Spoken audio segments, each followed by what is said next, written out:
നമസ്കാരം. ജ്യോതി ടെക് വിഷനിലേക്ക് ഏവർക്കും സ്വാഗതം.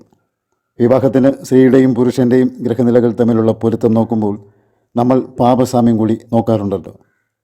ഇന്ന് നമുക്ക് എന്താണ് പാപസാമ്യം എന്ന് നോക്കാം.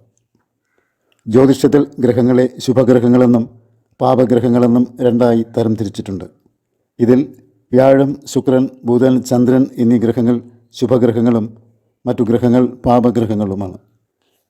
ഒരു വിവാഹ പൊരുത്തത്തിൽ സ്ത്രീയുടെയോ പുരുഷൻ്റെയോ ലഗ്നാലോ ചന്ദ്രാലോ ശുക്രാലോ 1, 2, 4, 7, 8, 12 എന്നീ 6 ഭാവങ്ങളിൽ പാപഗ്രഹങ്ങൾ നിന്നാൽ പങ്കാളിയുടെ ജാതകത്തിലും അതേ സ്ഥാനത്ത് പാപഗ്രഹങ്ങൾ നിൽക്കണം. എന്നാലേ പാപസാമ്യമുണ്ടാകൂ എന്ന ഒരു രീതി വിവാഹ പൊരുത്തത്തിൽ നിലനിൽക്കുന്നുണ്ട്. ഒരു ദാമ്പത്യ ജീവിതം ദീർഘകാലം സന്തോഷത്തോടെയും ഐശ്വര്യത്തോടെയും പോകുവാൻ ഇത് അത്യാവശ്യമാണ്.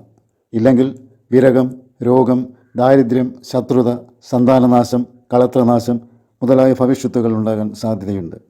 ഇതൊഴിവാക്കുവാൻ വേണ്ടിയാണ് പാപസാമ്യം നോക്കുന്നത്. ജാതകത്തിൽ 1, 2, 4, 7, 8, 12 എന്നീ 6 ഭാവങ്ങളിൽ പാപഗ്രഹങ്ങളായ സൂര്യൻ, ചൊവ്വ, ശനി, രാഹു എന്നീ ഗ്രഹങ്ങൾ നിന്നാൽ ലഗ്നത്തിൽ നിന്നും 1 പോയിൻറ്റും ചന്ദ്രനിൽ നിന്നും 3/4 പോയിൻറ്റും ശുക്രനിൽ നിന്നും 1/2 പോയിൻറ്റും പാപത്വം കൽപ്പിക്കണം. പൊരുത്ത വിഷയത്തിൽ കേതുവിനെ പരിഗണിക്കാറില്ല. പുരുഷന് പാപസാമ്യത്തിൽ സ്ത്രീയെക്കാളും അല്പം പാപത്വം കൂടിയിരിക്കണം.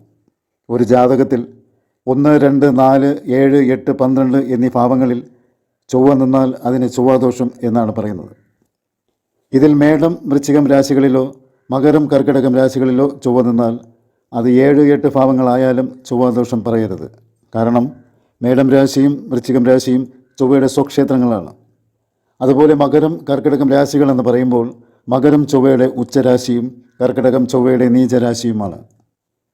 നമ്മുടെ ഗ്രഹനിലയിൽ 1, 2, 4, 7, 8, 12 എന്നീ ഭാവങ്ങളിൽ ചൊവ്വ നിൽക്കുമ്പോൾ ആ ചൊവ്വയോടൊപ്പം വ്യാഴമോ ബുധനോ നിൽക്കുകയാണെങ്കിൽ ആ ചൊവ്വയ്ക്ക് ദോഷം പറയരുത്. ഇല്ലെങ്കിൽ ഇവിടെ നിൽക്കുന്ന ചൊവ്വയെ വ്യാഴനോ ബുധനോ ദൃഷ്ടി ചെയ്താലും മതി. ചൊവ്വയുടെ പാപത്വം അങ്ങനെ നശിക്കുന്നതാണ്. നമ്മൾ വിവാഹ പൊരുത്തത്തിൽ ചൊവ്വയെ ഇത്രയും പാപനായി കാണാൻ കാരണം ചൊവ്വ ഒരു ആഗ്നേയ ഗ്രഹമാണ്. അതോടൊപ്പം തമോ ഗുണവും ചൊവ്വയ്ക്കുണ്ട്. മറ്റൊരു ഗ്രഹത്തിനും ഈ 2 ദോഷങ്ങളും ഒരുമിച്ച് വരുന്നില്ല. ചൊവ്വ വളരെ തീക്ഷ്ണതയുള്ള ഒരു ഗ്രഹമാണ്. അതുകൊണ്ടാണ് ഒരാൾക്ക് ചൊവ്വ നിൽക്കുന്ന സ്ഥാനത്ത് തന്നെ, പ്രത്യേകിച്ചും 7ാം ഭാവത്തിൽ തന്നെ മറ്റേയാൾക്കും ചൊവ്വ വരണമെന്ന് പറയുന്നത്. ഇല്ലെങ്കിൽ ഇവരെ നേരിടാനുള്ള പവർ ജീവിതത്തിൽ പങ്കാളിക്കുണ്ടാകുന്നില്ല. ഒരു ജാതക പൊരുത്തത്തിൽ നക്ഷത്ര പൊരുത്തത്തേക്കാൾ പ്രാധാന്യം പാപസാമ്യത്തിനാണ്. ഇക്കാര്യവും ഓർത്തു വയ്ക്കുക.